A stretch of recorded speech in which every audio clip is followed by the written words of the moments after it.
É uma alegria receber cada um de vocês mais essa terça-feira, né? Para juntos estudarmos a Palavra de Deus. É verdade, hoje estamos num grupo mais reduzido, mas com certeza alguns ainda chegarão, né? Eu queria convidar vocês a inclinarem a fronte para nós orarmos ao Senhor pelo estudo dessa noite. Pode ser? Oramos então. Pai querido que estás nos céus, e somos imensamente agradecidos porque o Senhor nos trouxe aqui nesta noite para mais uma vez aprendermos do Senhor através do estudo da Tua Palavra. Amém. Que o Senhor fale ao nosso coração e nos ajude a vivermos as coisas boas que o Senhor tem para nós nesta noite. Amém. Imploramos também a Tua presença com o professor Silas ao explanar esta lição. Que o Senhor o abençoe e o dirija.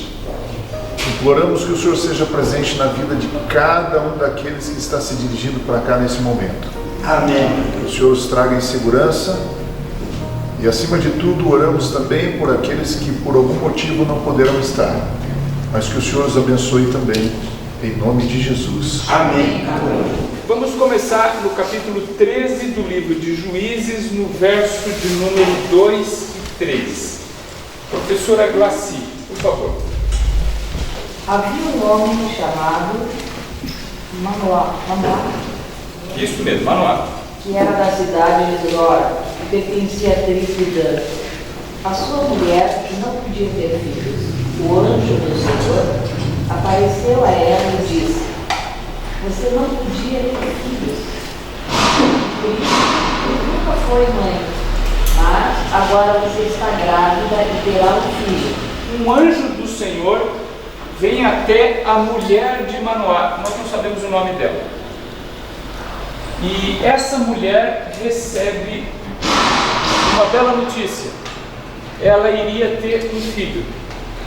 Até hoje as mulheres gostam de filhos. Mas as mulheres de hoje não fazem ideia do que era importante naquela época ter um filho. As mulheres valiam muito pouco naqueles dias. E as mulheres que não tinham filhos não valiam nada. A mulher servia para a reprodução. Essa era a regra. E uma mulher sem filhos era considerada desprezível. Além do que, no caso do povo de Israel, o fato da mulher não ter filhos era considerado um problema pessoal de caráter dela. Lembram da história de Jó? Coisa ruim não acontece com gente boa. Naquela época, ter filhos era coisa boa ou ruim? Boa. Uma mulher que não tinha filhos, portanto, não era uma boa mulher. Muito bem. E essa senhora fica muito contente ao saber que iria ter um filho. E olha o que vem depois. É o conselho dado pelo anjo do Senhor àquela que seria mãe. Dona Marta, por favor, verso 4 e 5.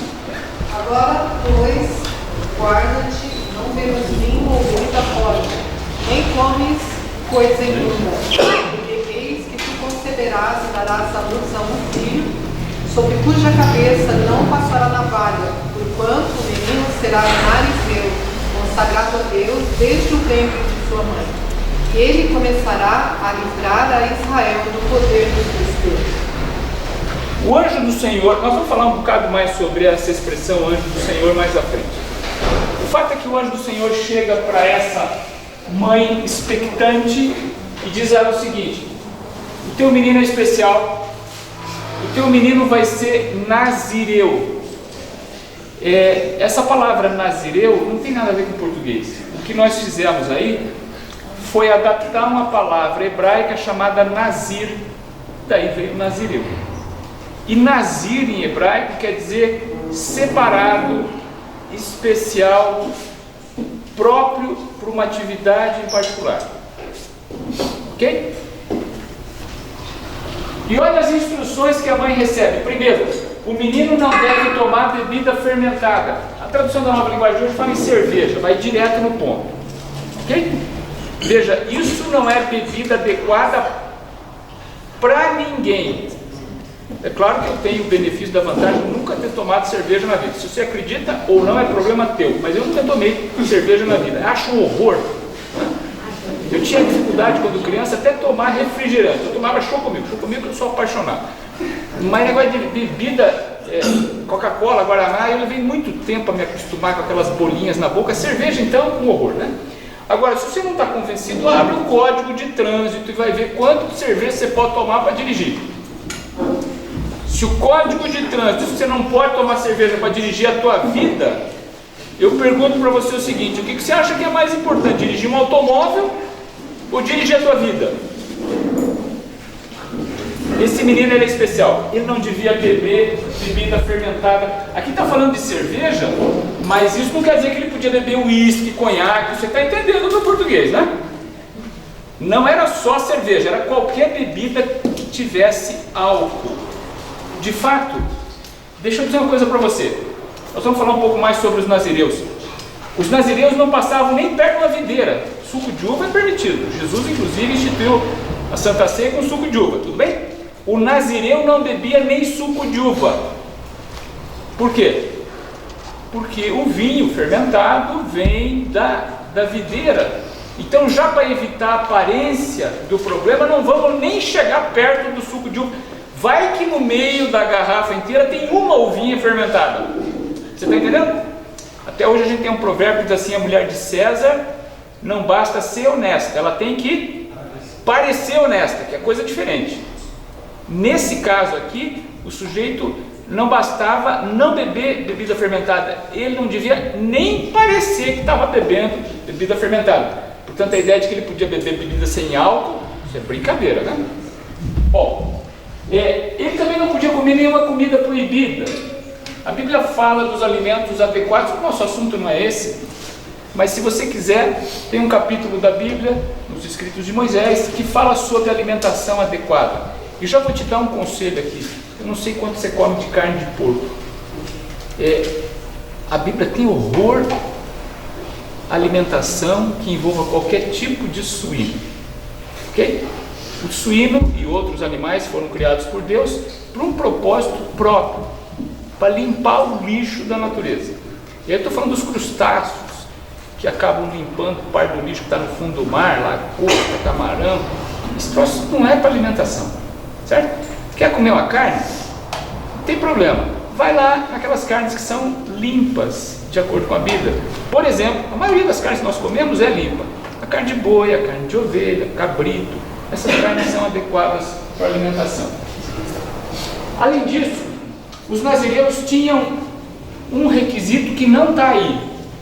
Mas se você ler os escritos de Moisés, um dos requisitos próprios para o nazireu é que ele não podia se aproximar do cadáver de ninguém, incluindo pai, mãe e parentes de primeiro grau, mulher, filho, etc. e tal. Tudo bem?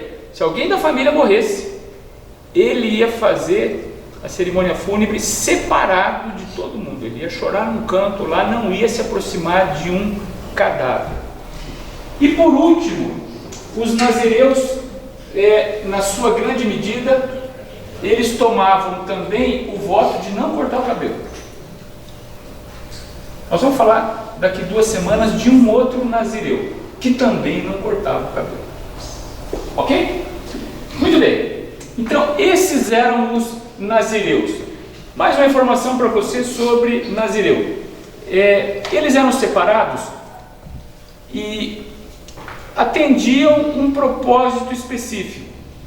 Podia ser um voto, ou podia ser uma decisão permanente, mas também podia ser temporário. A pessoa podia se dedicar a uma atividade. No caso do nazireu, essa atividade era sempre de natureza religiosa, né? Então ele se dedicava a cumprir um determinado compromisso com Deus. Isso podia ser para a vida inteira, é o caso de Sansão. Podia ser temporário, a pessoa fazia esse voto ou fazia esse concerto com Deus de maneira transitória. Muito bem, quando a mulher de Manoá chegou para ele e contou a história, olha, o anjo do Senhor chegou para mim, me falou que eu vou ficar grávida, disse que o nosso menino ninguém vai cortar o cabelo, falou um monte de coisa que a gente já sabia. Manoá ficou na dúvida, ele disse, olha, nós vamos ter que conversar com o anjo do Senhor de novo. E aí então ele pede que o anjo do Senhor volte, e exatamente como ele pediu, aconteceu. Juízes 13:17. Ricardo, por favor. Então Manoá perguntou ao anjo do Senhor, qual é o seu nome, para que possamos honrar você, quando se cumprir aquilo que nos falou. O anjo do Senhor, e eu estou colocando isso entre aspas, aparece de novo, e agora ele conversa com o pai da criança, Manoá. E Manoá faz uma pergunta impertinente. Essa pergunta foi feita em outras ocasiões, mais ou menos uns 300 anos antes disso. Alguém também encontrou o anjo do Senhor e fez a mesma pergunta. E levou a mesma resposta. Portanto, quer o meu conselho? Um dia você vai encontrar o anjo do Senhor, hein? Quer um conselho? Não pergunte o nome dele. Tudo bem? Muito bem. Olha a resposta que Manoá ouviu. Kika, por favor, verso 18. Por que você quer saber o meu nome? Perguntou o anjo. O meu nome é um mistério. O que o anjo do Senhor está dizendo para Manoá é o seguinte, meu amigo, presta atenção no seguinte, tem um pessoal que está no pré-primário e tem um pessoal que tem pós-doutorado. Você ainda não chegou no pré-primário, eu já passei há muito tempo do pós-doutorado. Você quer saber o meu nome? Não temos como conversar. Mesmo que eu pudesse falar, você não ia entender. Então vamos para a próxima pergunta. E agora então, a questão que importa é saber quem era esse anjo do Senhor. Vamos deixar a Bíblia continuar comentando do verso 19 a 22. Por favor, dona Marisa. Então Manoá apanhou um cabrito e a oferta de cereal e os ofereceu ao Senhor sobre uma rocha. E o Senhor fez algo estranho enquanto Manoá e sua mulher observavam. Quando a chama do altar subiu ao céu, o anjo do Senhor subiu na chama.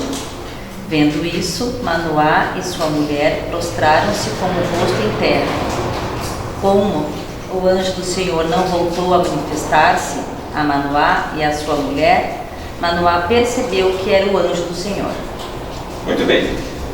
A tradução clássica continua falando em anjo do Senhor. Olha o que está escrito na nova tradução da linguagem de hoje. Verso 22. Lê para mim, dona Cláudia.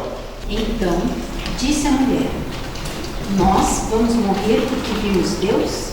Isso não é uma pergunta, hein? Isso é uma afirmação. O que ele disse para a mulher dele foi o seguinte, nós vamos morrer porque nós vimos Deus.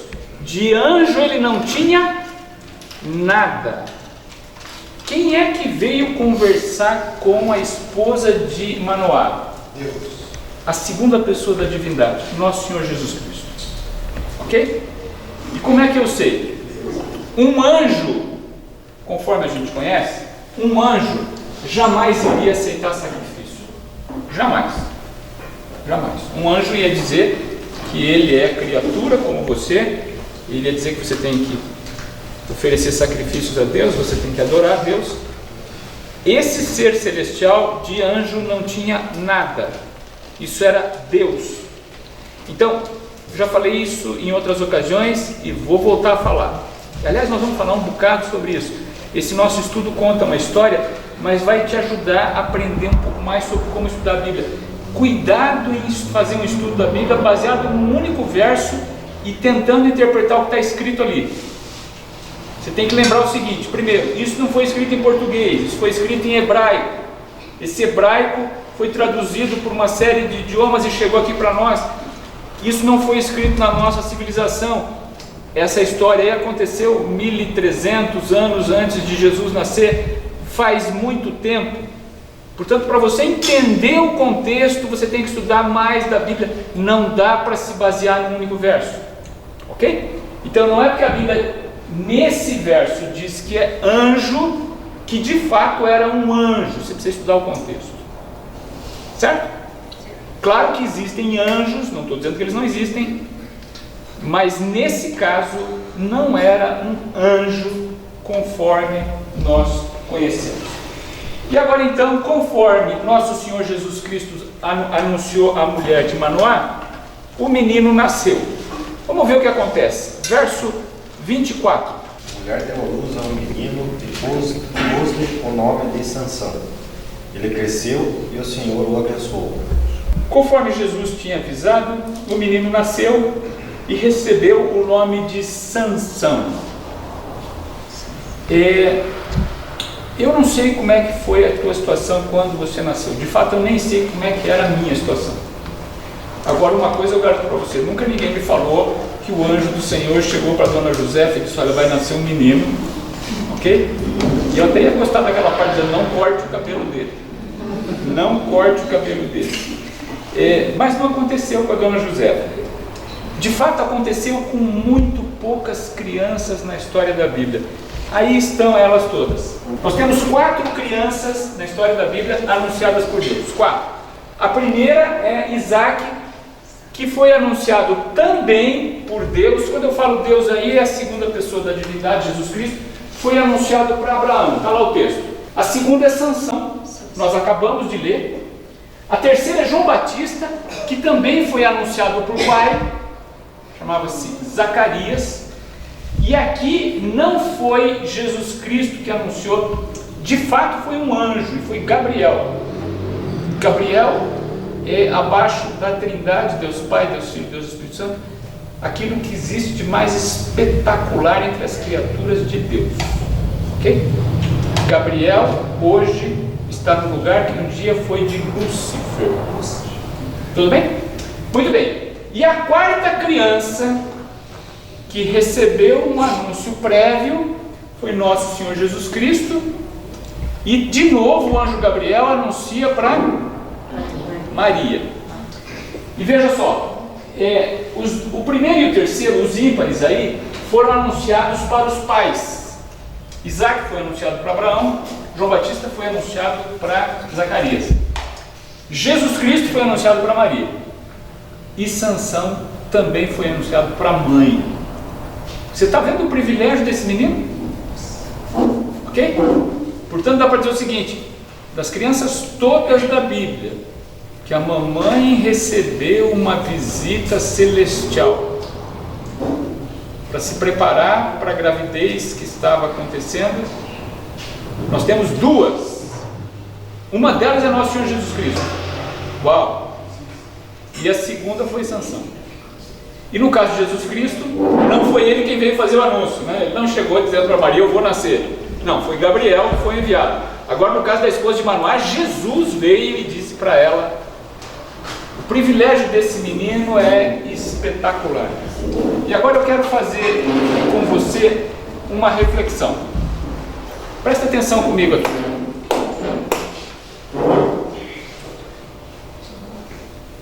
Como é que começou a história da semana passada? Aliás, quem que era a história da semana passada? Raabe. Quem era Raabe? O anjo do Senhor chegou para a mãe dela e disse: vai nascer uma menina. É isso? Não. Quem era Raabe? Uma prostituta. Tudo bem?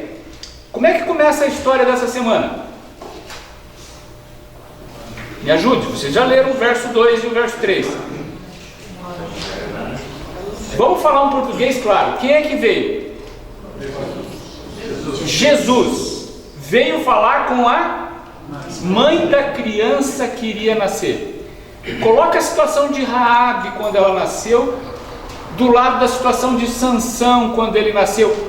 Quem tinha uma vantagem competitiva maior? Vocês acham que a situação de Raabe era melhor?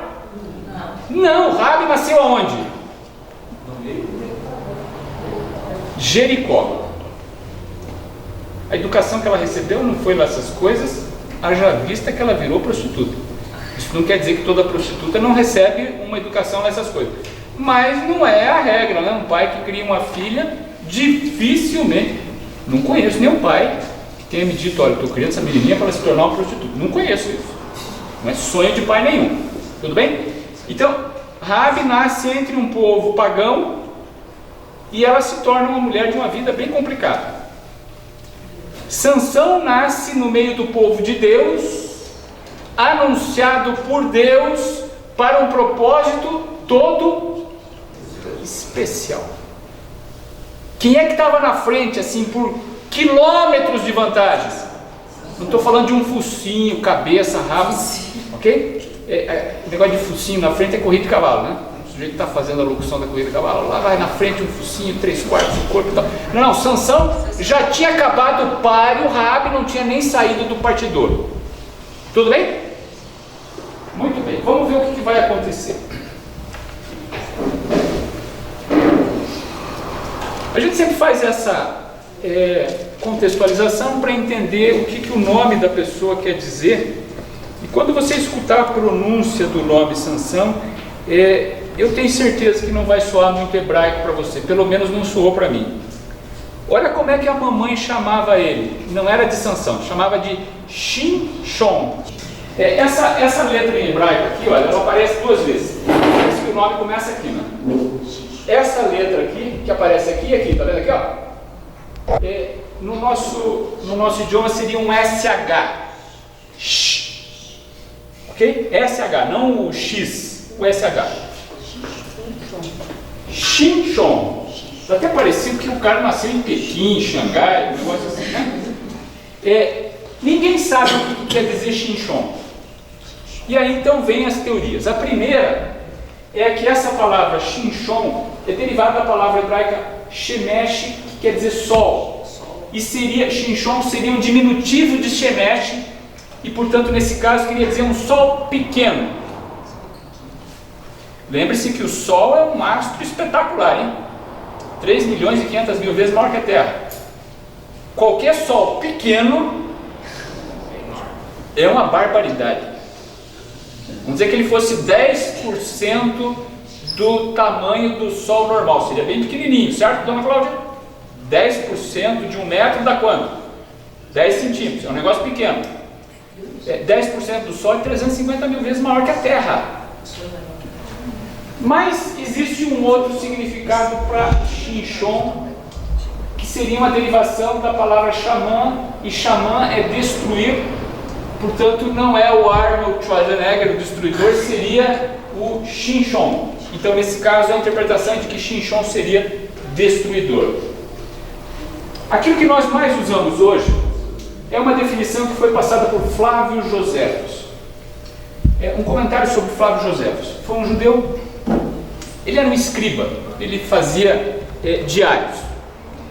E ele viveu na época do cerco de Jerusalém, o cerco aconteceu no ano 70 da nossa época, 30 e alguns anos depois da morte de Jesus Cristo. Ele acompanhou as forças do general romano chamado Tito, e ele fez toda uma crônica da destruição de Jerusalém. E ele escreveu muita coisa. E como ele já morreu há muito tempo, isso já é de domínio público. Se você quiser entrar na internet e baixar lá os escritos de Flávio Joséfos, você vai ter milhares de páginas. E ele conta o que aconteceu no cerco de Jerusalém, mas ele conta muito da história de Israel. E Flávio Joséfos diz que o nome Shinshon é uma derivação da palavra hebraica Shamen, e Shamen quer dizer robusto. Portanto, Shinshon queria dizer um sujeito muito forte. E é essa palavra ou essa definição que até hoje a gente mais usa. Mas ao certo ninguém sabe o que quer dizer Shinshon. Nós vamos ter que esperar Jesus voltar, perguntar para a esposa de Manoá o que ela queria dizer. Seja como for, Shinshon foi dado a muitas paixões. Vamos para a primeira. Juízes 14, próximo capítulo, nós queremos o verso 1 e o verso 2. Sansão desceu até a cidade de Timna. Isso e ali viu uma moça filisteia. Voltou para casa e disse ao seu pai e à sua mãe: eu vi em Timna uma jovem filisteia. Peçam essa moça para mim, porque eu quero casar com ela. Shinshon era um sujeito separado para um propósito especial. Ele não podia o quê? Não foi dito que não podia casar. Ele não podia o quê? Bebida fermentada, ele não podia comer comida impura e ele não podia cortar o cabelo. Ele era um nazireu, escolhido por quem? Deus. Ok? Daqui 2 semanas nós vamos estar falando de um outro nazireu. A diferença é que o nazireu de daqui 15 dias é um sujeito que a mamãe decidiu que seria nazireu. Não foi Deus quem escolheu. A mamãe escolheu que ele seria nazireu. Aqui não. Jesus Cristo veio em pessoa.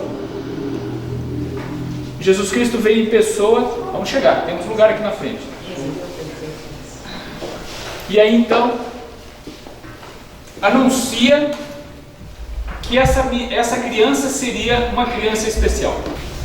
E agora esse menino cresce, já era adulto, e ele vai até uma cidade dos filisteus. Nós vamos falar um bocado sobre os filisteus daqui a pouco. Por enquanto, fique só com a ideia de que uma coisa era o povo de Israel, outra coisa eram os filisteus.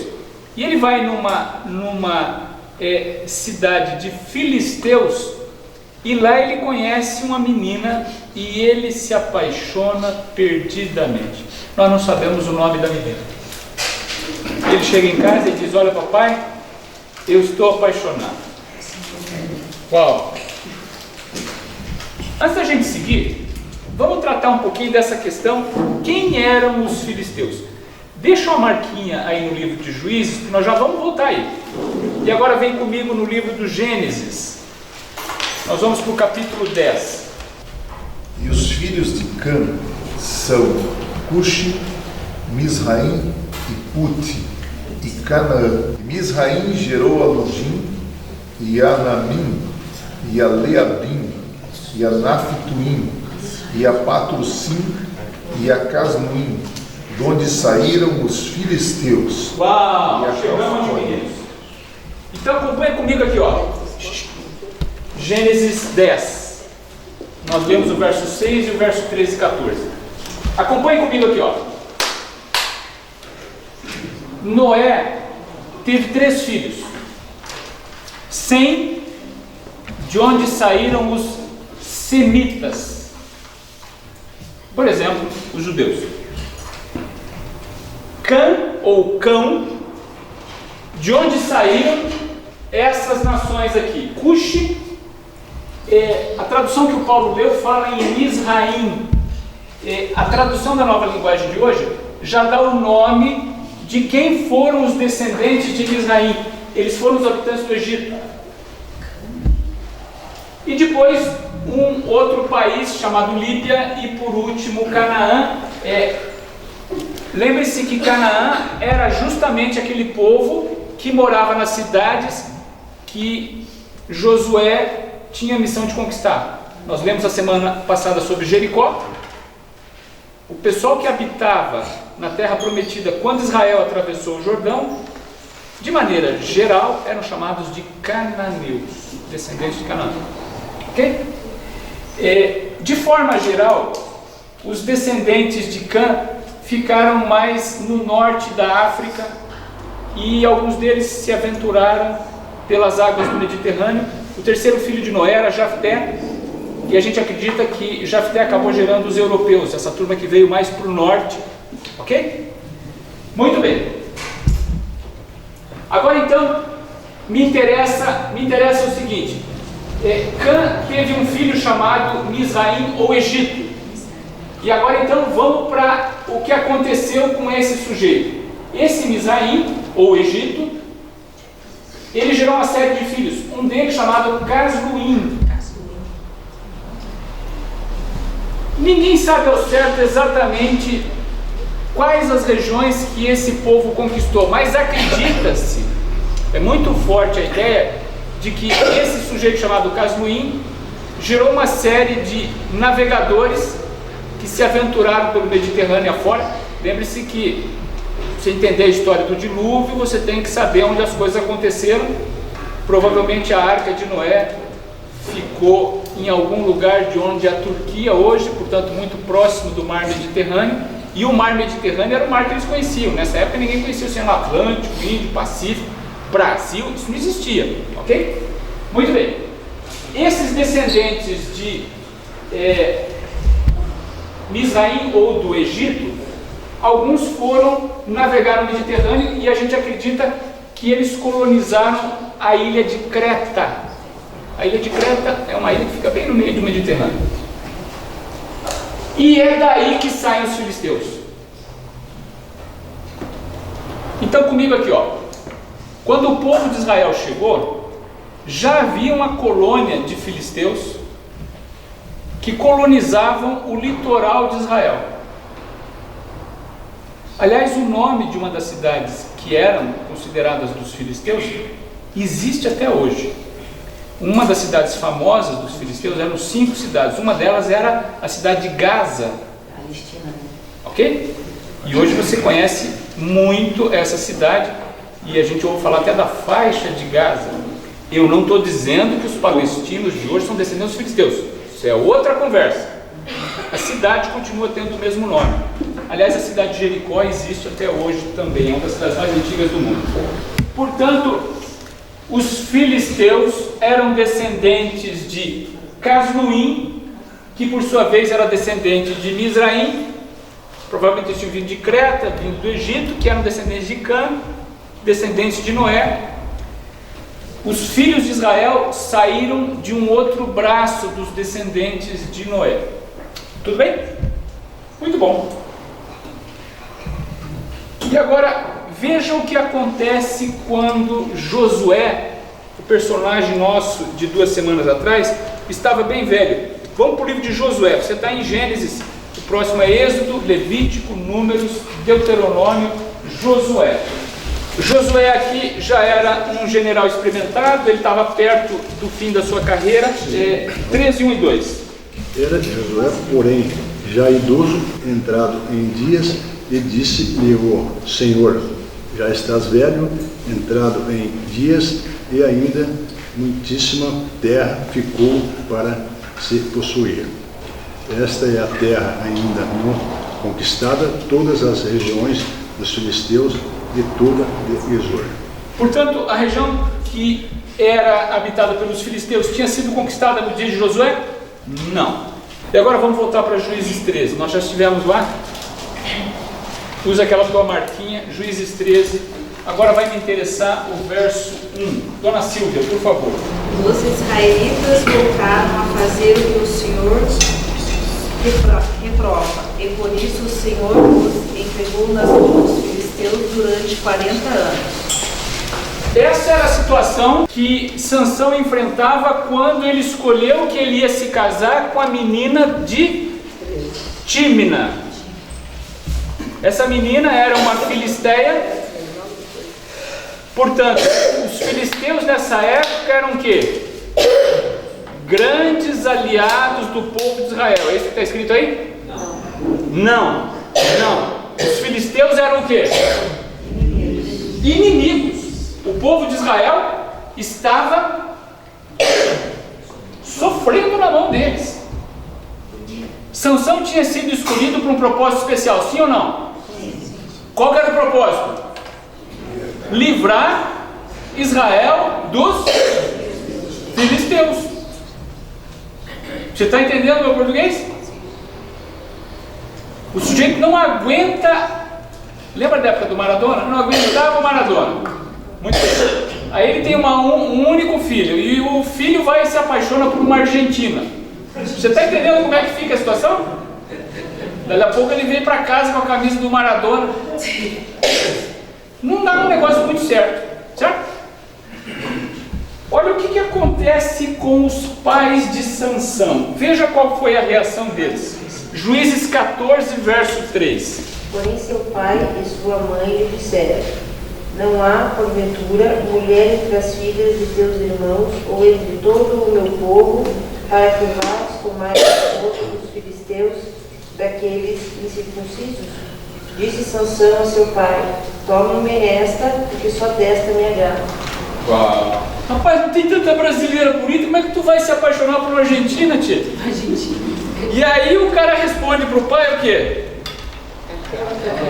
É esta que me gusta. E que posso fazer de hoje? Você está entendendo? Vamos ver qual que foi a reação de Deus. Juízes 14, verso 4. Dona Ruth, por favor. Mas seu pai e sua mãe não sabiam que isto vinha do Senhor, pois este procurava ocasião contra os filisteus, porquanto naquele tempo os filisteus dominavam sobre Israel. Essa senhora que deu tem um nome espetacular.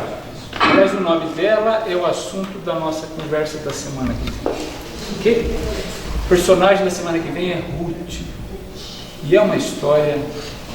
Bom, você tem que estar aqui a semana que vem para entender o que eu quero dizer. Olha só. Esse verso aqui é importante. Essa nossa apresentação não vai ser muito curta, sabe? Mas me ajudem aqui. Me ajudem aqui. Tem uma porção de coisas importantes para falar. Nós não estamos lendo a Bíblia, nós estamos estudando a Bíblia. Tudo bem? Então agora abra os seus olhos, acorde os seus neurônios, eu vou precisar de todos eles. Comigo aqui, ó. O que está escrito, não importa a tradução e não importa o idioma. Se você lê isso em inglês, é mais ou menos a mesma coisa. Se você lê em outra tradução, é mais ou menos a mesma coisa.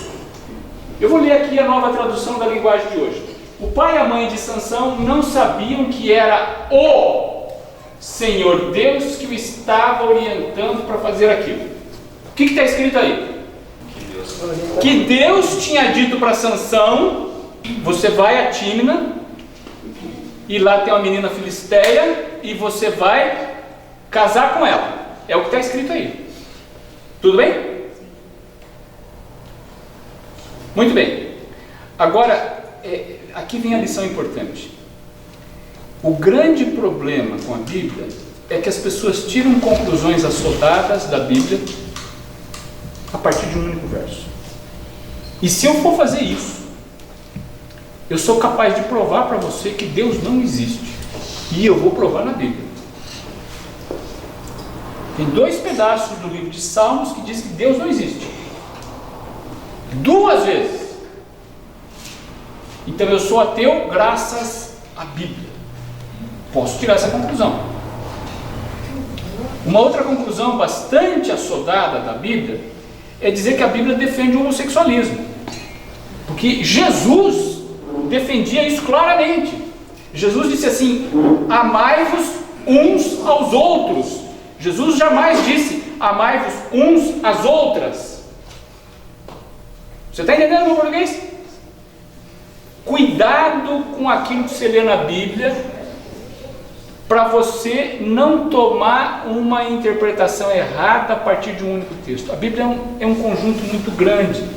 Por isso que Jesus, quando esteve entre nós, ele disse o seguinte: vocês têm que estudar as Escrituras, examinem as Escrituras. Isso não quer dizer ler a Bíblia, isso quer dizer muito mais do que isso. Rabisque, vá de um lado, vá para o outro. É por isso que a tua Bíblia, você tem que ter mais intimidade com a tua Bíblia do que com escova de dente. Se você não começou a sublinhar a tua Bíblia, anotar desesperadamente, marcar aqui, marcar lá, está na hora de você fazer isso. Porque senão qualquer vento de doutrina vai levar você para onde você quiser, ou para onde ele quiser que você vá. É por causa disso que tem uma série de doutrinas que são baseadas na Bíblia. Algumas delas em um verso, às vezes em 2. Eu podia defender o ateísmo como religião baseado na Bíblia. Eu vou ter 2 versos para me sustentar. O verso que fala que Deus não existe diz assim, a primeira parte dele diz assim, e eu vou usar um português bem claro aqui, né? A Bíblia fala em nécio, mas eu vou falar um português melhor, porque é capaz que você não tenha usado a palavra nécio nos últimos 15 dias, eu estou sendo generoso conosco todos aqui, tá? Então eu vou falar um português bem claro. A Bíblia diz assim, tem muito idiota por aí que diz, vírgula, não existe Deus. Mas está escrito na Bíblia que não existe Deus. Então se eu pegar só esse pedacinho do não existe Deus, eu provo que Deus não existe na Bíblia. E esse pedaço da Bíblia aparece 2 vezes, em 2 salmos. Tudo bem? Agora, se você esquecer a primeira parte, né? Mas eu posso pegar só um pedacinho que me interessa. É o que muita gente faz. Tudo bem? Então, antes de você concluir qualquer coisa na Bíblia, estude o assunto. Estude o assunto. Porque as coisas nem sempre são aquilo que você acha que elas são. Tudo bem? Muito bem. Então vamos voltar para essa frase. O pai e a mãe de Sansão não sabiam que era o Senhor Deus que estava orientando Sansão a fazer isso. Então aparentemente era o plano de Deus que Sansão se casasse com uma filisteia. Tudo bem?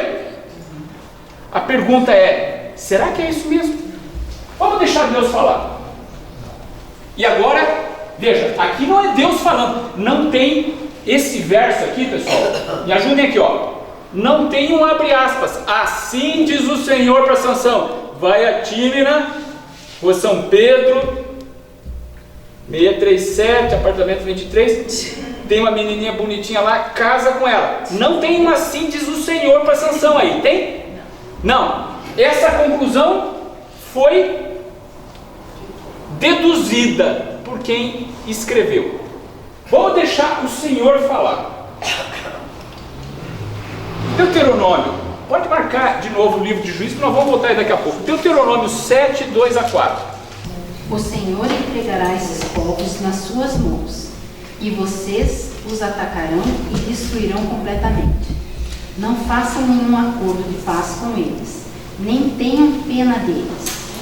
Não casem com essa gente, nem vocês, nem os seus filhos ou suas filhas, pois esses povos farão com que os seus filhos rejeitem a Deus e adorem outros deuses. Aqui é Moisés quem fala, ele fala em nome de Deus. Deus tinha sido muito claro, dizendo o seguinte: o povo de Israel estava para entrar na terra prometida.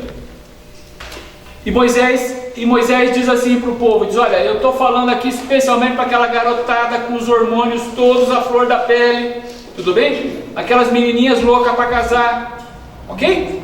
Prestem atenção, Moisés falando, vocês vão entrar na terra prometida, vocês vão ver muita mulher bonita lá, vocês vão ver uns caras fortões, os caras são enormes, vocês vão se apaixonar perdidamente por esse pessoal. Tome cuidado, não façam nenhum acordo com eles, não se casem com eles. E por que Deus queria evitar essas relações com as pessoas que estavam na terra de Canaã naqueles dias? Está aí a justificativa. Me ajuda aqui, ó. Tem muita gente que está criando filho pequeno, certo? Eu vou falar com a dona Lucimar, ela tem duas. Uma já está quase resolvida, mas tem outra que está na metade do caminho. Tudo bem? Dona Lucimar, a senhora aconselha a sua filha, ela tem uma filha com 12 anos, né? A senhora aconselha a Luana a sair com alguém que seja usuário de drogas? Nossa. Qual foi a última vez que um pai disse para uma menina de 12 anos, meu filho, faz o seguinte, procura um amiguinho teu que seja usuário de crack, se torne grande amigo dele, porque essa pessoa precisa de ajuda, você tem uma cabeça boa, e aí você vai conversar com ele, você vai convencer ele a abandonar as drogas. Dona Rebeca, com qual dos seus filhos a senhora fez isso? E qual que é o seu medo? Ué, fica igual. Você está vendo? Olhando aqui para mim, pode ser que alguém tenha um filho que influencie o usuário de drogas a abandonar? Pode ser, sim ou não? Pode. Você aposta o futuro do teu filho nesse pode? Você está entendendo? O que Deus estava dizendo aqui?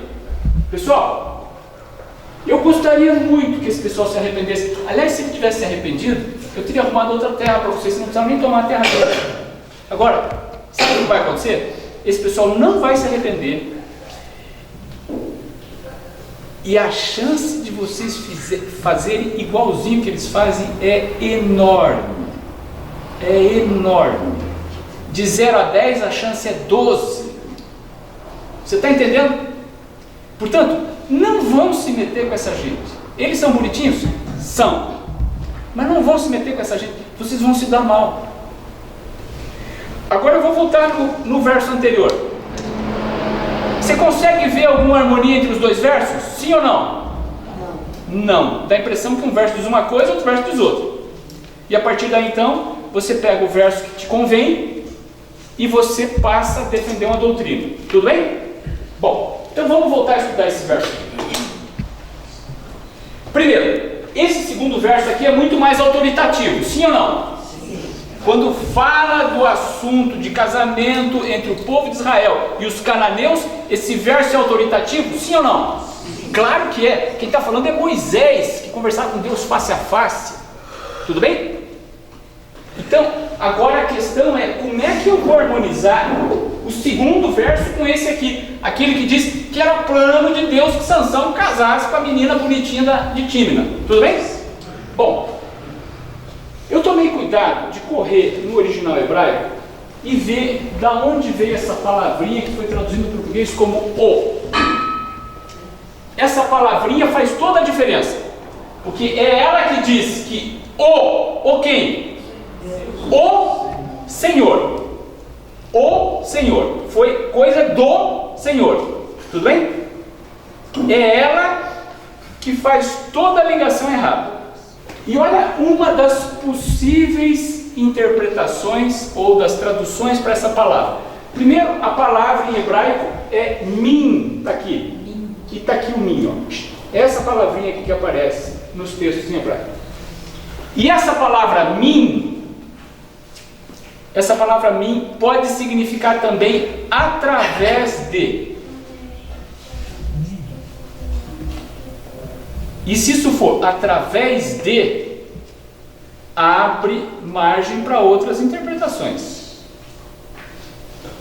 Por exemplo, nós estamos vivos hoje,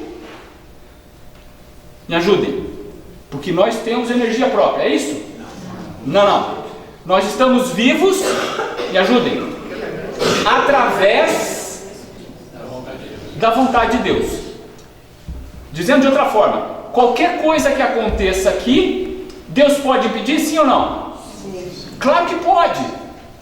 Lembre-se do início maravilhoso do credo católico. Creio em Deus Pai Todo-Poderoso, Criador do céu e da terra. Isso é 100% bíblico. Deus é Todo-Poderoso. Ponto. Tem alguma coisa que Deus não possa fazer? Não. Isso quer dizer que Deus é capaz de fazer qualquer coisa, é capaz de resolver qualquer problema. Tudo bem? Muito bem. Portanto, dá para dizer que qualquer coisa que aconteça hoje acontece através da permissão de Deus. Tudo bem? Quando alguém ganha na loteria, isso acontece? Me ajudem. Através da permissão de Deus. Deus podia ter impedido ele ganhar na loteria. E quando alguém quebra a perna, acontece da pessoa quebrar a perna através da permissão de Deus. Os autores todos da Bíblia usam muito esse raciocínio, seu Renato. Tudo é atribuído como sendo através da vontade de Deus, inclusive coisas que Deus não concorda. Quer um exemplo? Abraão teve mais do que uma mulher, sim ou não? Sim. Isso gerou uma porção de confusão, né? Até hoje nós estamos pagando essa conta. Chegando no céu, dá para chamar Abraão por lá e dizer: seu Abraão, o senhor me perdoe, mas o senhor não faz ideia do tamanho da confusão que é Deus.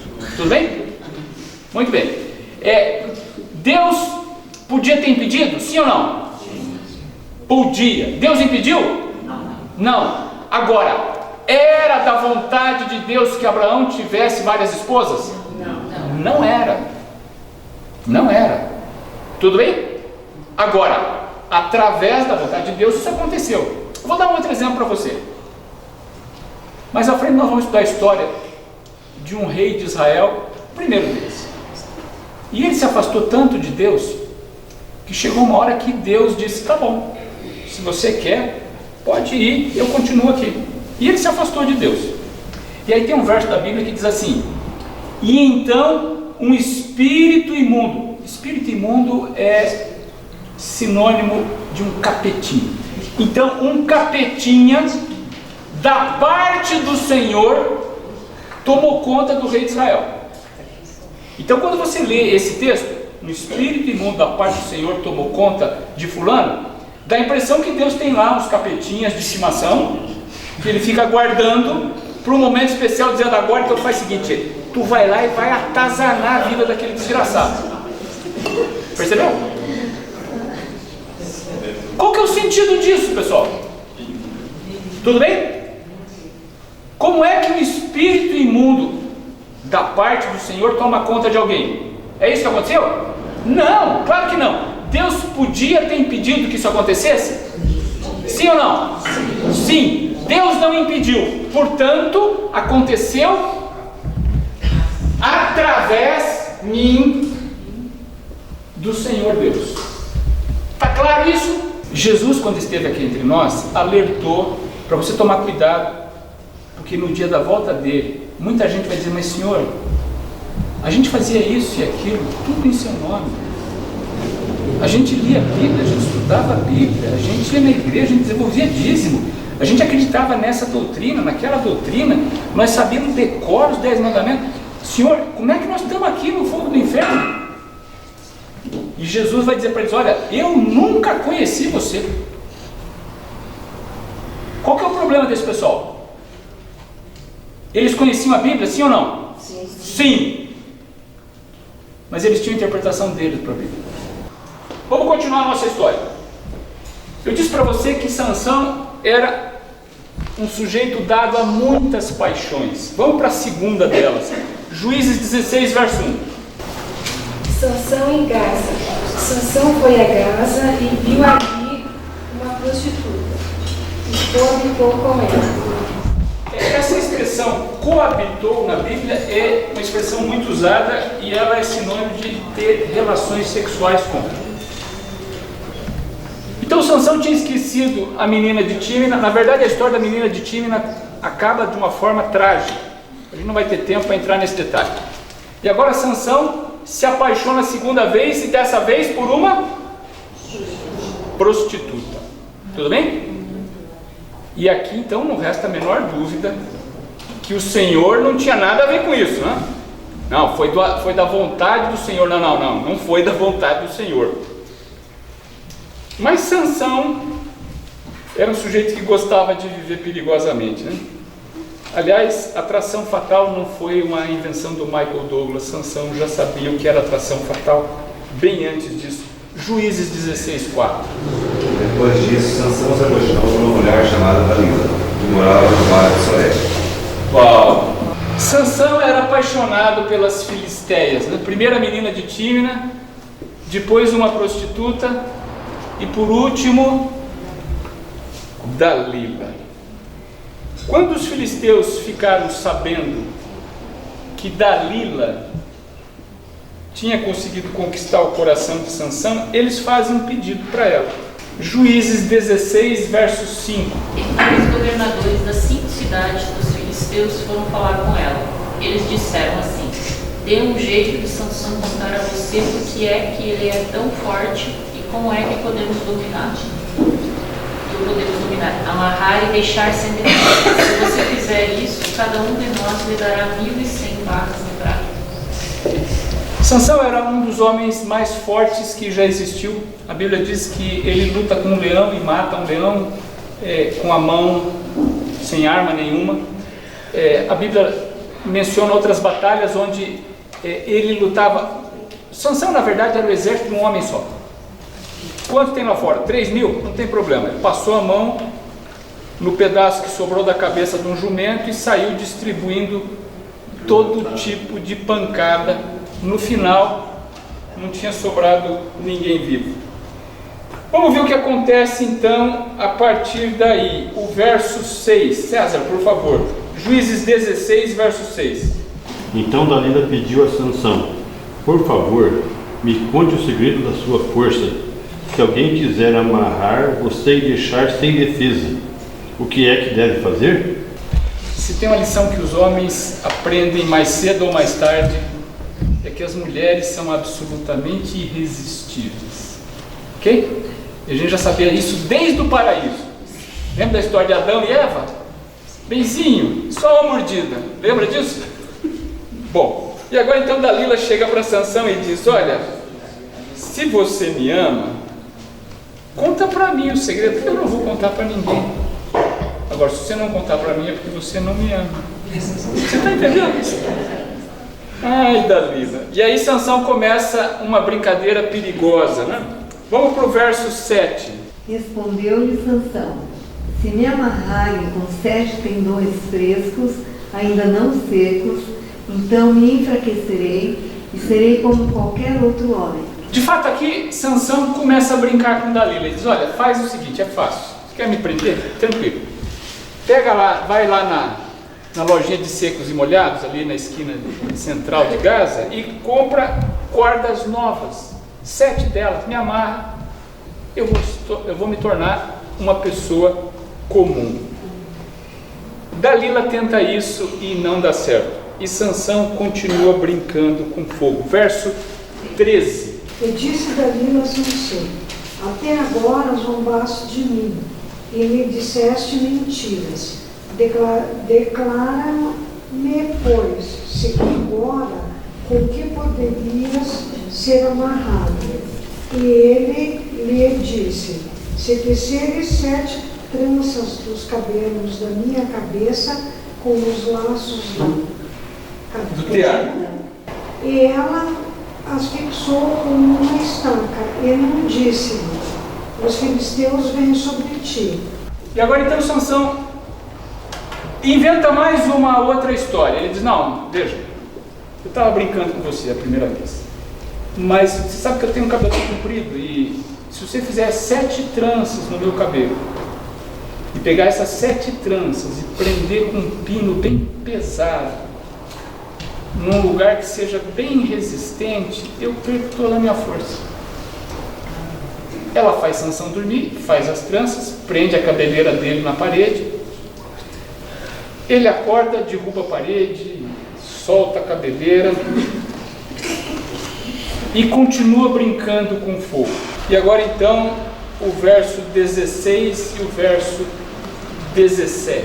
Ela o importunava e pressionava todos os dias com as mesmas perguntas, e de modo que a alma dele se angustiou até a morte. Então ele contou o seu segredo, dizendo: nunca foi passada uma navalha na minha cabeça, porque sou nazireu consagrado a Deus desde o ventre da minha mãe. E se o meu cabelo for cortado, a minha força irá embora. Ficarei fraco e serei como qualquer outro homem. Bom, Dalila foi persistente e ela foi literalmente enchendo a paciência de Sansão dia após dia, até que um dia Sansão confessou, disse: olha, eu tenho uma relação especial com Deus, o símbolo dessa relação é o meu cabelo, e o segredo da minha força está no cabelo. Se o cabelo for cortado, a minha força desaparece. Antes da gente seguir em frente, comigo aqui, ó. Vocês acham que a força de Sansão estava no cabelo? Isso que ele falou aí é verdade. Mas a força de Sansão estava no cabelo? Sim ou não? Quanto de força tem o cabelo de alguém, por melhor que seja? E vamos considerar que Sansão devia ter uma cabeleira espetacular, tá? Quanto de força teria a cabeleira de alguém, por melhor que fosse, para resistir isso tudo? Onde é que estava a força de fato de Sansão? Em Deus. O cabelo era apenas um símbolo da relação que ele tinha com Deus. Antes de Sansão nascer, Jesus veio e falou com a mãe dele e disse: olha, o menino vai nascer, cuidado, não deixe ele tomar bebida fermentada, não deixe ele comer comidas impuras, não corte o cabelo do menino, o menino vai ser nazireu, ele é separado para mim, ele tem uma missão especial. Tudo bem? Sansão sabia disso? Claro que sabia, tanto sabia que falou para Dalila. Agora, a força estava na cabeleira? Sim ou não? Não. Quando ele conta para Dalila o segredo dele,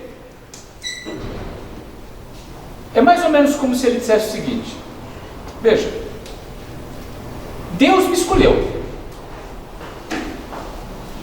mas eu não escolhi a Deus. Ele me deu força, Eu estou aqui, estou fazendo uso da minha força. Ok? Quando Sansão confessa para Dalila essa relação especial que ele tinha com Deus, sem valorizar muito isso, é como se ele estivesse dizendo para Dalila que a relação que ele tinha com Deus, do ponto de vista dele, não valia muita coisa. E agora então vai vir a parte trágica da história. Nós vamos ler o verso 19, 20 e 21. Por favor, pastor Irineu, por gentileza. Juízes 16, 19 a 21. Então Dalila fez dormir Sansão nos joelhos dela e, tendo chamado um homem, mandou rapar-lhe as 7 tranças da cabeça. Passou ela a subjugá-lo e retirou-se dele a sua força. E disse ela: os filisteus vêm sobre ti, Sansão. Tendo ele despertado o seu sono, disse consigo mesmo: sairei ainda esta vez como dantes e me livrarei, porque ele não sabia ainda que já o Senhor se tinha retirado dele. Então os filisteus pegaram nele e lhe vazaram os olhos e o fizeram descer a Gaza. Amarraram-no com 2 cadeias de bronze e viravam um moinho no cárcere. Quando a cabeleira de Sansão foi cortada, Deus entendeu que Sansão havia rejeitado de forma radical a relação que havia entre os dois. E agora então, Deus se afasta de Sansão, e afastados de Deus nós somos o quê? Nada. Tudo bem? Afastados de Deus nós não somos nada.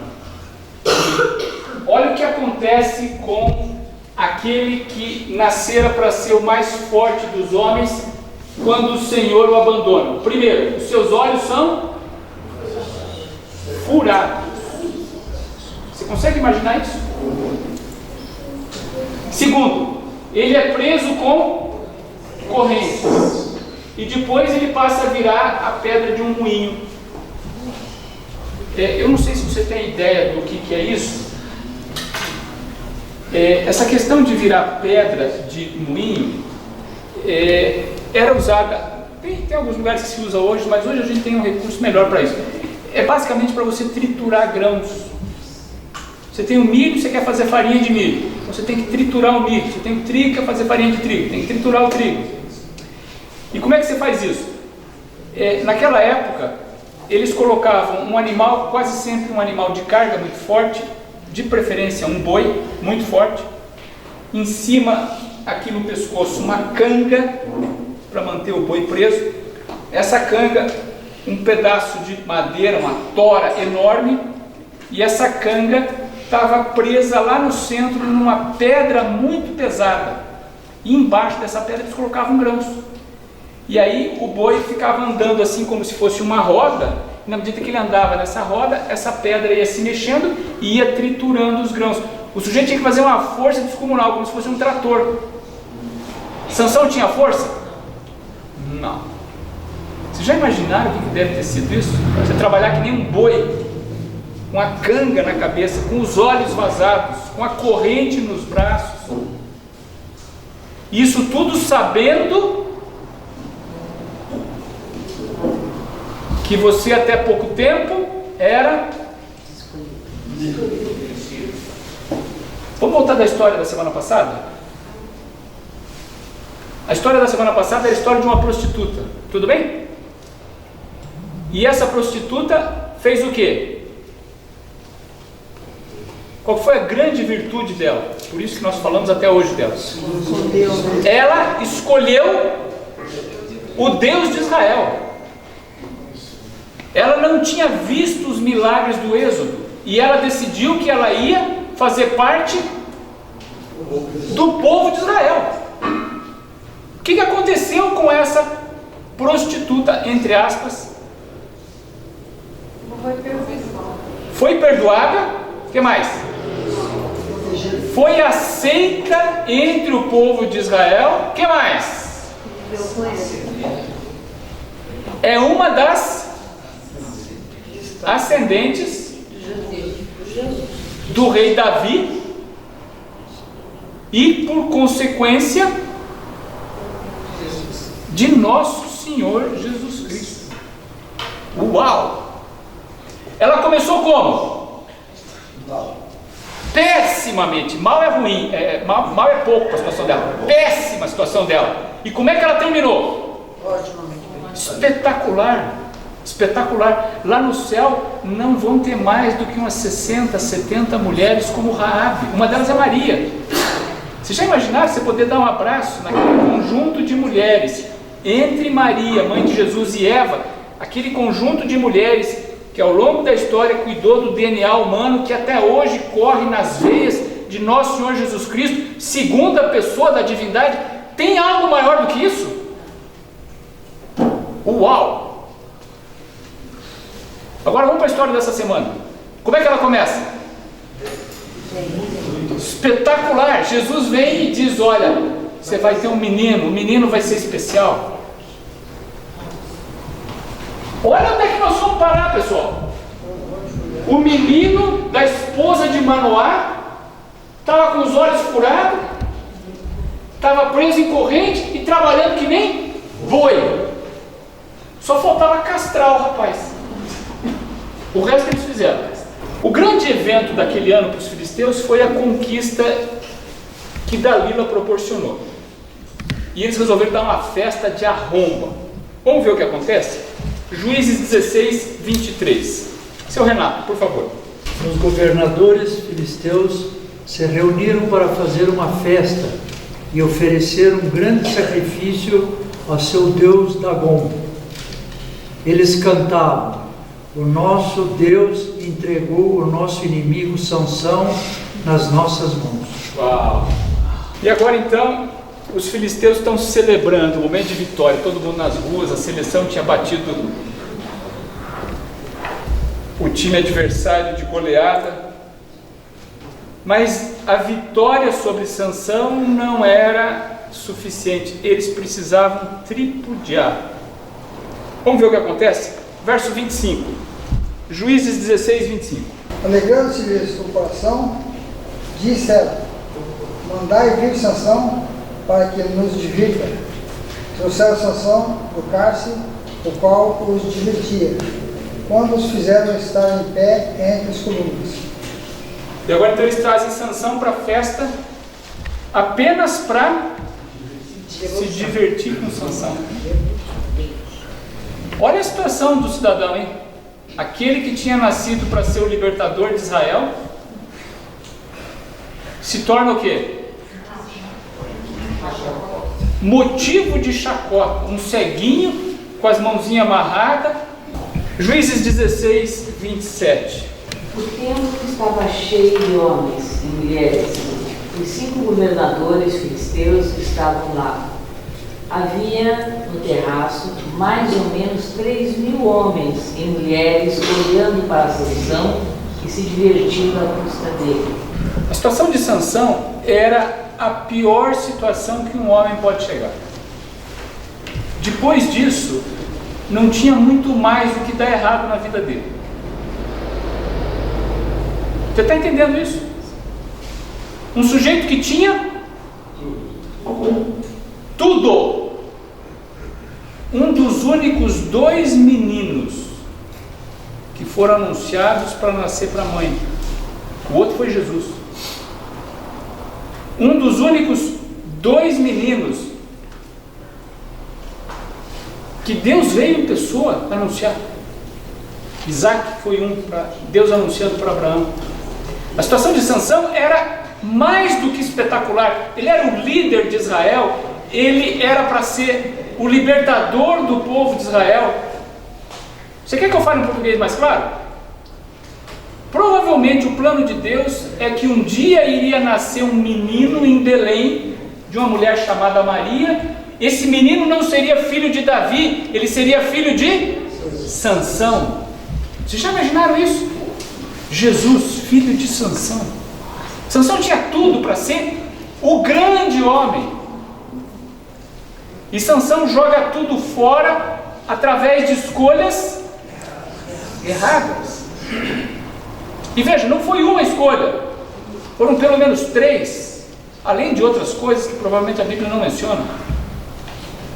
E agora então ele está cego, ele está sendo ridicularizado, ele está no meio de um povo pagão, o povo está celebrando um ritual apavorante, orgia, bebida alcoólica, todo mundo gritando, e Sansão ali no meio, sem enxergar nada, ele só escutava. E agora ele se dirige ao grande Deus Pai Todo-Poderoso, Criador do céu e da terra, pela última vez.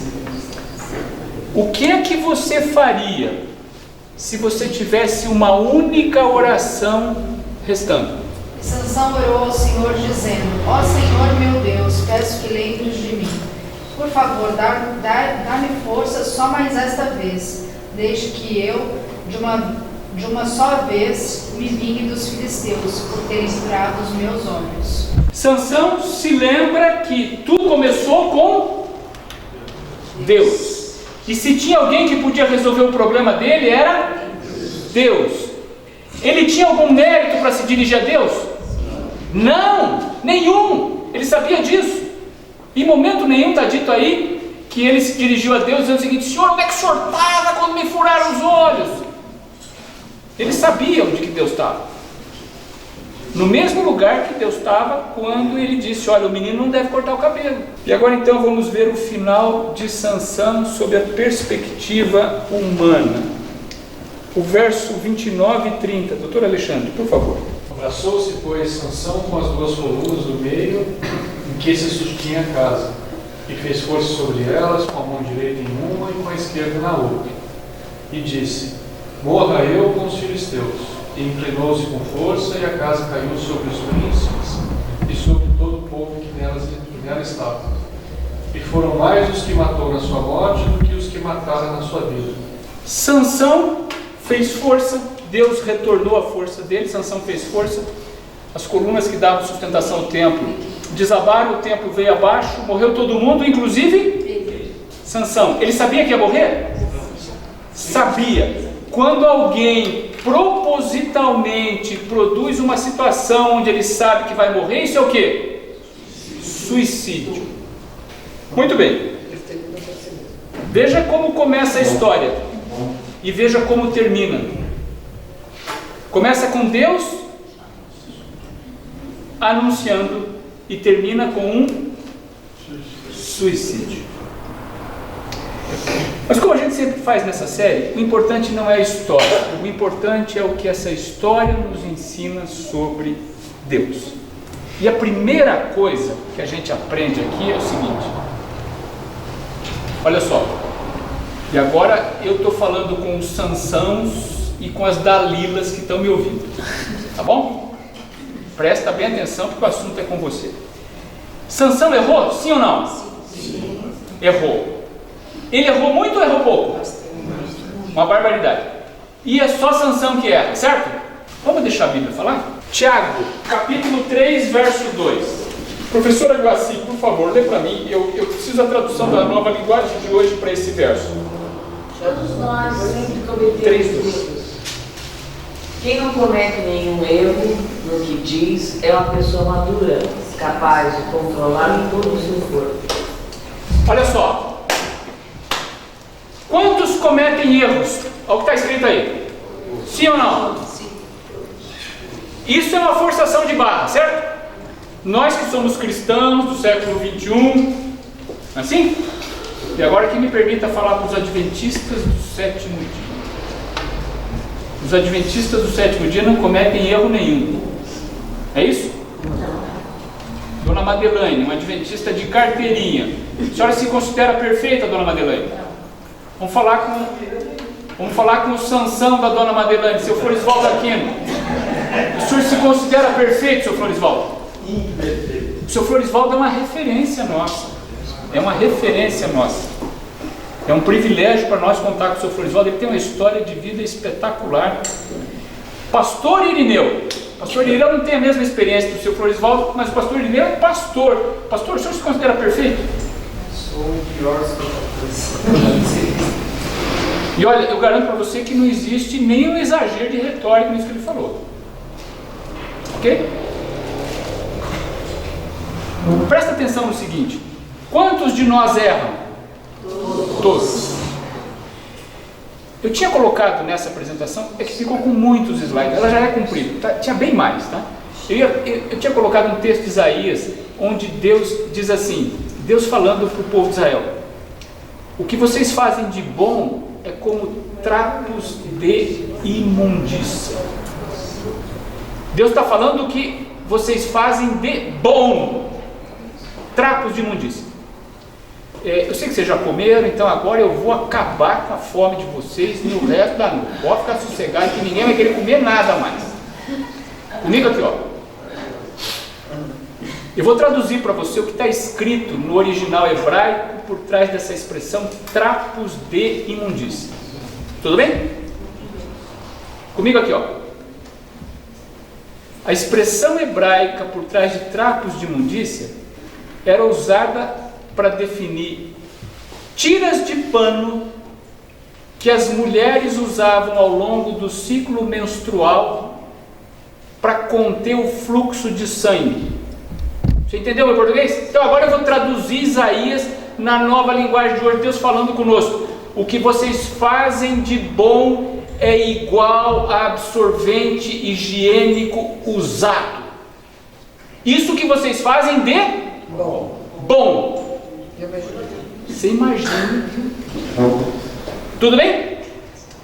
Portanto, quem de nós aqui que tem estatura suficiente para ficar apedrejando, por exemplo, Sansão?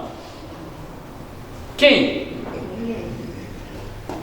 Lembre-se que quando Jesus esteve entre nós, ele não foi conversar com os pastores adventistas do sétimo dia, que tinha um monte deles, hein? Todos eles eram adventistas, que estavam aguardando o primeiro advento de Jesus, e todos eles eram do sétimo dia, porque guardavam o sábado, que era uma beleza. Jesus tinha horror aos pastores adventistas no sétimo dia dos dias dele. Jesus conversava com quem? Com as prostitutas.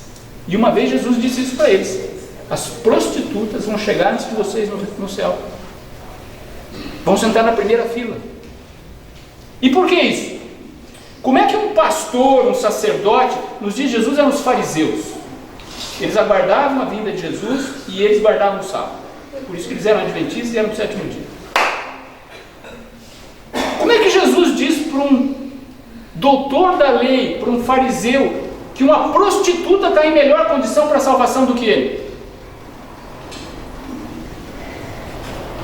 Vamos de novo a Isaías. O que o pastor faz de melhor é igual ao quê? Absorvente higiênico usado. E o que a prostituta faz de melhor é igual ao quê? É igual a mesma coisa. Então qual que é a diferença? A diferença é que os pastores dos dias de Jesus costumavam fazer a seguinte oração. E eles oravam em voz alta, batendo no peito. Ele ia para a igreja e orava mais ou menos assim. Os pastores adventistas do sétimo de hoje já não oram mais assim. Não tem mais nenhum deles, tá? Essa lição nós aprendemos. Eles oravam mais ou menos assim. O pastor orando. Ele orava em voz alta e dizia assim: Senhor, eu te dou graças a Deus porque eu não sou que nem esse desgraçado que está do meu lado. Já imaginou? E o coitado desgraçado, a prostituta que estava do lado, ela nem levantava a cabeça para cima e dizia assim: Senhor, tem misericórdia de mim, porque eu sou pior que absorvente higiênico usado. Aí Jesus faz a seguinte pergunta: quem vocês acham que voltou para casa em paz? Você está entendendo? Portanto, olha aqui, ó. Quantos de nós erram? Todos. Todos. Cuidado quando você joga pedra. Cuidado. Segunda coisa que nós aprendemos é o seguinte: nem tudo é conveniente. Quer ver só? Vamos para Coríntios. Pega lá o início do Novo Testamento: Mateus, Marcos, Lucas, João, Atos, Romanos, 1 e 2 Coríntios. Eu preciso 1 Coríntios. 1 Coríntios 6,12. Quem fala aqui é o maior teólogo do cristianismo, Paulo, por gentileza. Todas as coisas me são lícitas, mas nem todas convêm. Todas as coisas me são lícitas, mas eu não me deixarei dominar por nenhuma delas. Olha o que Paulo está dizendo aqui. Todas as coisas são lícitas. Agora, nem todas convêm. Sansão podia casar com a menina de Tímina? Sim ou não? Podia? Sim ou não? Podia. Ele podia se deitar com uma prostituta? Sim ou não? Podia. Ele podia se apaixonar por Dalila? Sim ou não? Agora, isso era conveniente? Não. Você está entendendo? Cuidado.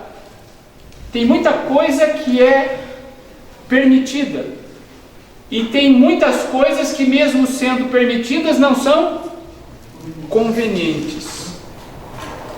Sansão errou porque ele fez muito além daquilo que era conveniente. Depois de ter falado tudo que eu falei de Sansão, eu acho que você já sabe mais ou menos qual que é a resposta para a pergunta que está aí. Eu tenho um promotor de justiça me ouvindo aqui, doutor Alexandre. Eu sei que promotor de justiça não é quem julga, mas é quem apresenta a visão do Estado a respeito da situação de um réu. O senhor acha que Sansão merecia ser salvo?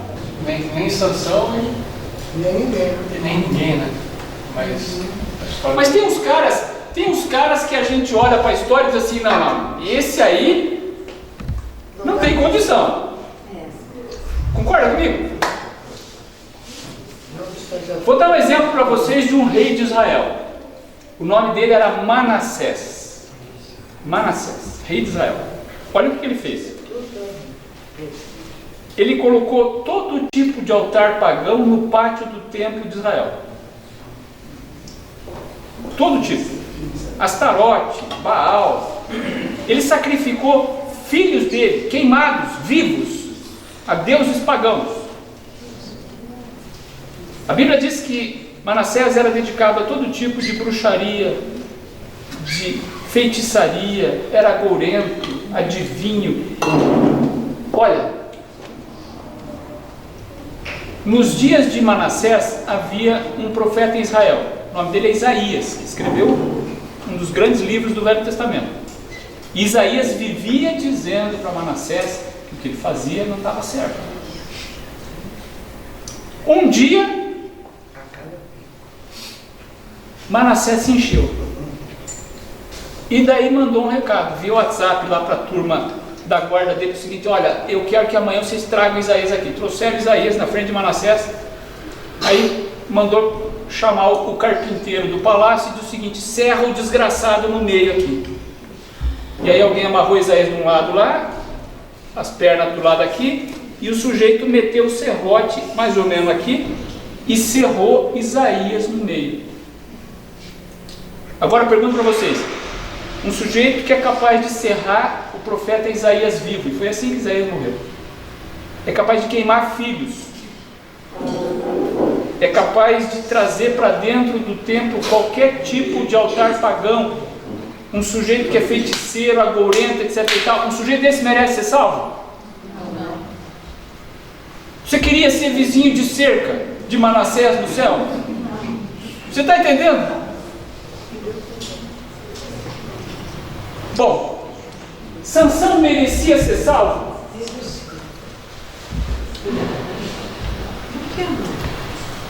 Veja, o doutor Alexandre foi muito feliz quando ele definiu salvação. Sansão merecia? Ele disse não. O que mais? Nem ele, nem ninguém. Nem ninguém. Você quer que eu te diga num português bem claro? Manassés merecia ser salvo?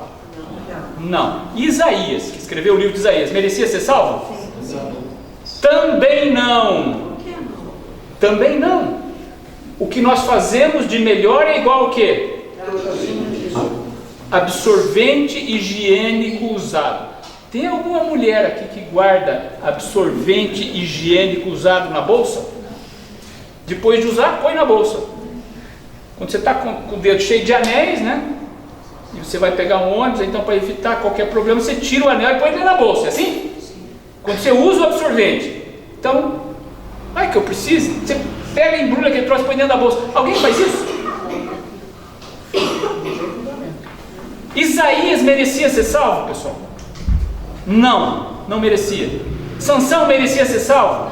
Também não. Quantos de nós merecem salvação? Ninguém. Ponto. Ponto. É por isso que o pastor Irineu está correto quando ele disse: eu me sinto como se fosse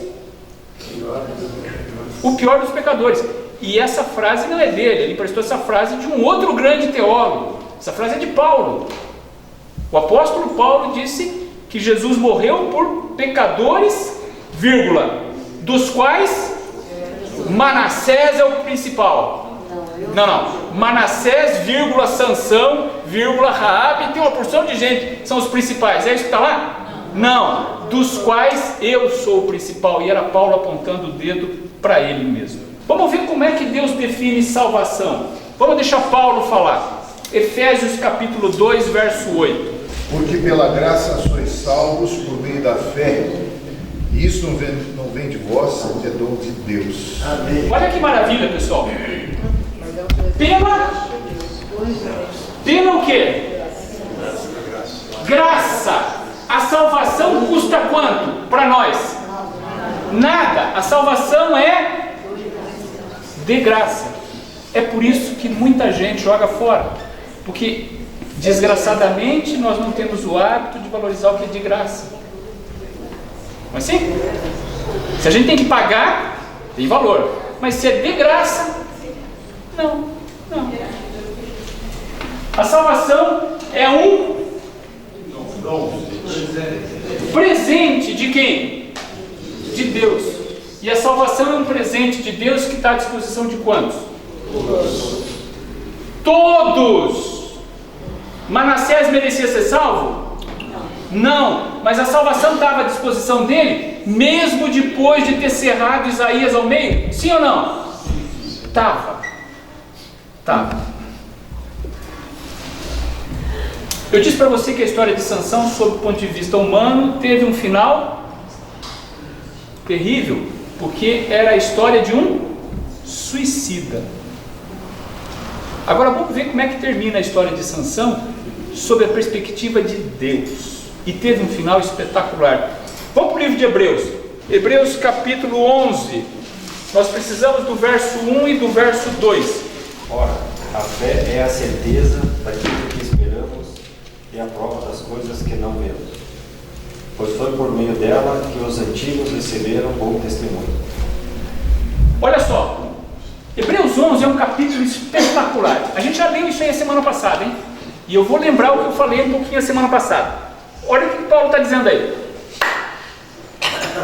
Ele começa a fazer... Eu não vou entrar em muito detalhe sobre Paulo, porque vai ter uma semana que nós vamos falar só dele, tá? E acreditem, nós não teríamos entendido até hoje salvação se não fosse os escritos de Paulo. Vamos falar de Pedro, vamos falar de João, nenhum deles entendeu salvação. O primeiro a entender salvação foi Paulo. Nós vamos tratar uma semana sobre Paulo, mas vamos lá. Paulo escreve muito sobre salvação, e no livro de Hebreus ele está escrevendo para judeus, e judeus que achavam que a salvação era um direito de berço. Tudo bem? Afinal de contas, nós outros somos filhos de Abraão. Como é que nós não vamos ser salvos? O pessoal lá de Cush, a turma do Brasil, esse pessoal tem que se virar como puder. Não sei se vai ter lugar para isso. Agora, a gente, se não sentar na primeira fila, é porque tem alguma coisa errada. Tudo bem? Então, Paulo estava fazendo uma revisão do conceito judaico de salvação à luz do Evangelho de Jesus Cristo. E o capítulo 11 de Hebreus fala de muita gente do Velho Testamento que se salvou. E olha só, Paulo diz o seguinte: eu vou falar de gente, ele escrevendo, eu vou falar de gente que pela fé conseguiu aprovação. Todas as pessoas que Paulo menciona não foram aceitas porque eram irrepreensíveis, não eram. Mas todas as pessoas que Paulo menciona aqui foram aceitas por Deus e estão salvas, fazem parte daquilo que nós chamamos de galeria dos heróis da fé. E vejam que coisa maravilhosa. O verso 32, Dona Marta, lê para mim. O que mais posso dizer? O tempo é pouco para falar de Gideão, de Baraque, de Sansão, de Jefté, de Davi, de Samuel e dos profetas. Olha que coisa maravilhosa, pessoal. Paulo está dizendo o seguinte aqui, ó. Eu estou falando, Paulo falando, né? Paulo está dizendo assim, eu estou falando de gente que foi salva. E foi salva de que forma? Pela fé. Eu estou falando de Abraão, ele já fala de Abraão lá atrás.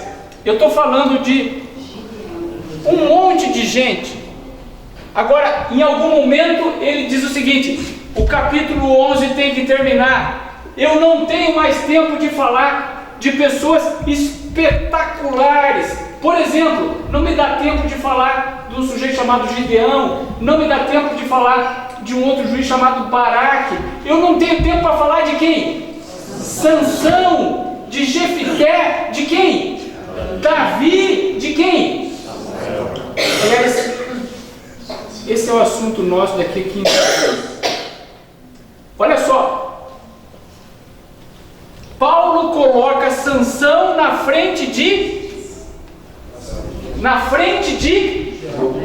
Davi e de uau! Quando Jesus veio entre nós, era Jesus filho de Davi. Paulo está dizendo o seguinte, eu não tenho tempo de falar de pessoas espetaculares como Sansão. Não dá tempo de falar de Davi. Eu não tenho tempo de falar de Samuel. Samuel provavelmente foi um dos maiores profetas do Velho Testamento, junto com Moisés e talvez junto com Isaías. É uma referência, Samuel, para o povo de Israel. Sansão aparece na frente de todos eles. Portanto, meu amigo, a salvação não é algo para você e eu decidirmos. Salvação é um ato soberano de Deus. Quando eu digo que é um ato soberano de Deus, eu estou dizendo o seguinte: Deus vai decidir quem vai se salvar e Ele não vai pedir palpite para ninguém, inclusive para o pastor da igreja. Até porque, em muitos casos, o pastor da igreja não vai estar lá. Então, vamos lá. Comigo aqui, ó. Deixa eu contar para você o que aconteceu. Uma senhora tinha perdido o pai. E aí, então, quando um amigo que professava a mesma religião dessa senhora encontrou com ela um tempo depois, foi e apresentou as condolências. E fez a seguinte pergunta: o teu pai fazia parte da nossa religião? A resposta da senhora, que agora era órfã, foi não. Papai não tinha religião. Você sabe qual foi a resposta do companheiro dessa senhora? A resposta foi assim: aí complicou. O que ele estava querendo dizer? Pessoal, salvação, quem que vai resolver? Deus. Cabe a você decidir isso? Não. Quem decide isso é Deus. Agora, acreditem, Einstein tem razão. Você entender essa frase?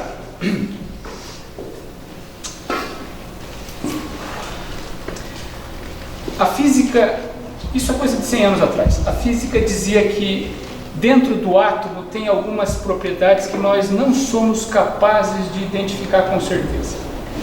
Estava se falando de uma partícula do átomo chamada elétron, um negócio muito pequenininho, nunca ninguém viu e tal. Bom, e aí um sujeito chamado Heisenberg postulou o que até hoje é conhecido como o princípio da incerteza de Heisenberg. Esse princípio diz o seguinte: você pode saber algumas características de um elétron, você não pode saber todas. Nunca! E aí então vem a frase que eu queria dizer para você: Einstein tem razão, e ele diz o seguinte: eu não acredito nisso porque Deus não joga dados. Se você não pode saber as propriedades todas de um elétron, significa que tem coisa ali que você tem que chutar. Pode ser esse, pode ser aquele. Percebeu? Einstein disse: não, eu não acredito nisso. Deus não joga dados. E Deus não joga dados mesmo. Tudo bem? Quando eu digo para você que salvação é um ato soberano de Deus, Isso não quer dizer que Deus vai fazer mais ou menos assim. Você vai ser. A mamãe, eu estou falando de Maria, né, mãe de Jesus, a mamãe mandou salvar esse daqui. Não, ele não vai fazer isso. Nós vamos falar sobre Maria mais à frente, foi uma mulher espetacular, e acredite, você tem que ler a Bíblia inteira para concluir isso, hein? Maria, apesar de ter sido espetacular, os católicos me perdoem, eu tenho todo o respeito por Maria, hein? Maria não tem nada a ver com a salvação de ninguém. Ponto. Salvação é um ato soberano de Deus. Agora, Deus não escolhe pessoas aleatórias. Deus não joga dados. Isso quer dizer o seguinte: aqueles que serão salvos são pessoas que têm interesse nisso. Têm interesse nisso. Como é que Sansão entrou na galeria dos heróis da fé? Como é que Sansão se tornou um dos monstros da fé na frente de Davi e Samuel? Vou te contar como é que foi. Comigo aqui, ó. Pobre Sansão, velho de guerra, com os olhos furados, motivo de deboche, no meio de uma festa pagã, ele se dirige a Deus com respeito e diz: Senhor, eu sei que eu não valho nada. Eu sei que eu joguei fora todas as oportunidades que eu tive. E não foram uma, não foram duas. Agora, Senhor, será que o Senhor pode me perdoar?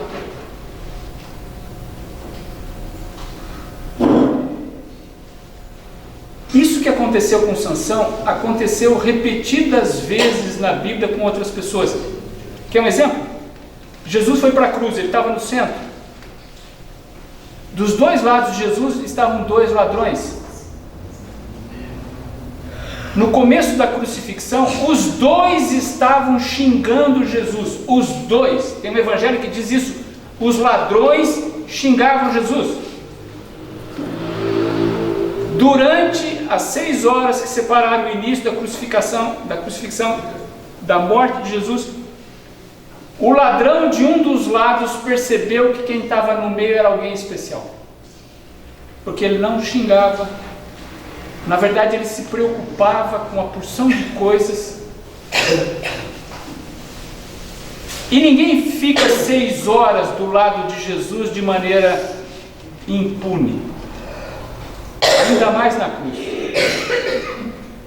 E quando ele nota que do lado dele tinha alguém especial, ele, numa demonstração de fé brutal, lembre-se que Jesus estava desfigurado, tinha apanhado, estava sangrando. Jesus não tinha aquela cara do Jesus que você está acostumado a ver.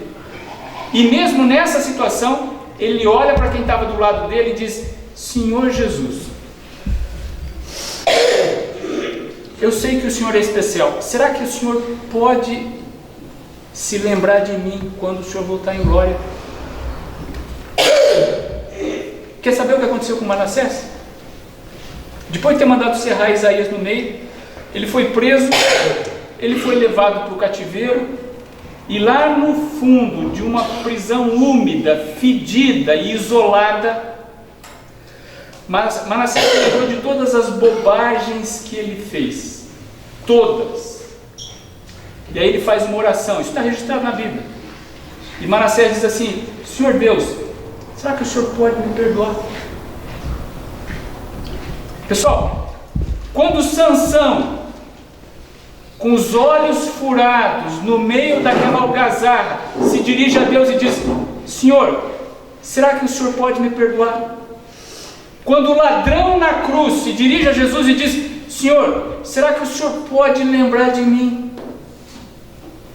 Quando Manassés se dirige a Deus e diz: Senhor, será que dá para o Senhor me perdoar? O que vocês acham que Deus faz? Deus perdoa. Você lembra da história do filho pródigo? Ele merecia o perdão? Não. E o pai recebeu o menino de braços abertos. Portanto, a salvação é um ato soberano de Deus, sim ou não? Sim. Sim. Agora, Deus vai distribuir aleatoriamente salvação? Não. Salvação é para aqueles que querem. Como é que Sansão entrou na galeria dos heróis da fé? Porque ele queria. Porque ele queria.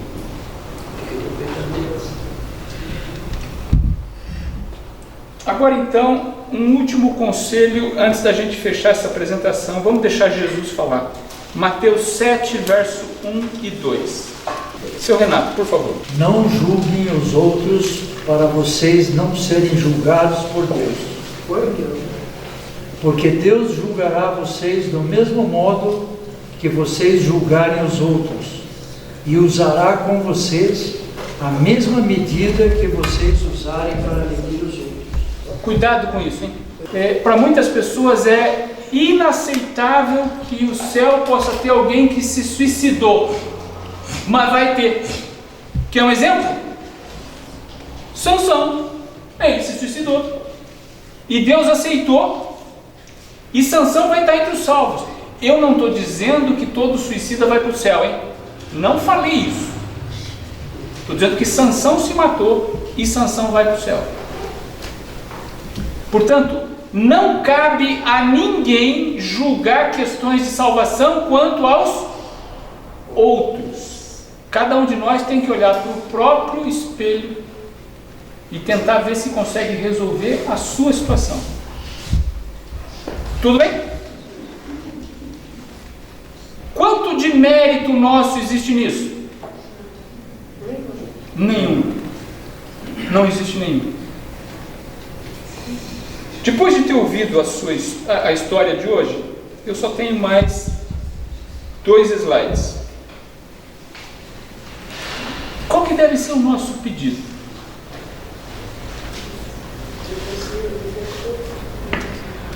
Eu vou deixar um grande pecador falar, aliás, um dos maiores pecadores que a Bíblia menciona. Esse realmente, eu sei que o pastor Irineu, quando disse que ele se sentia uma pessoa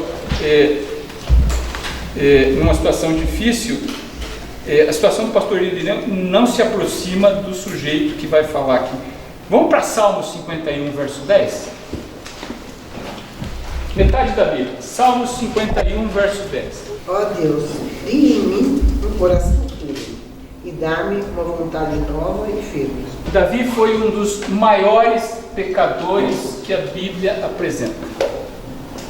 Aliás, se a gente pegar a quantidade de pecados que alguém cometeu na Bíblia e dividir pela altura que ele tinha, Davi deve ser um dos recordistas. Primeiro porque ele não era muito alto. Então, por centímetro linear, Davi era um monstro de um pecador. Davi era tão pecador que no final da vida ele queria construir uma igreja para Deus, e Deus disse para Davi: Davi, sabe uma coisa, melhor você não se meter nisso, a tua mão está muito cheia de sangue. Tudo bem? Muito bem. Agora, como é que Jesus, quando viveu entre nós, se sentia honrado e se sentia em ser chamado Jesus, filho de Davi? Tinha um servo lá perto de Jericó que conseguiu ver, porque ele gritou: Jesus, filho de Davi, tem misericórdia de mim. Olha o segredo de Davi. Depois de ter feito tudo o que ele fez, ele escreve o Salmo 51. E olha, quando ele escreveu o Salmo 51, ele estava no fundo do poço. E o pedido de Davi tem que ser a nossa oração: Senhor Deus, cria em mim um coração puro. Porque o que eu tenho... E veja, a gente gosta muito de apontar os erros dos outros, né? Ah, que aquele cara lá...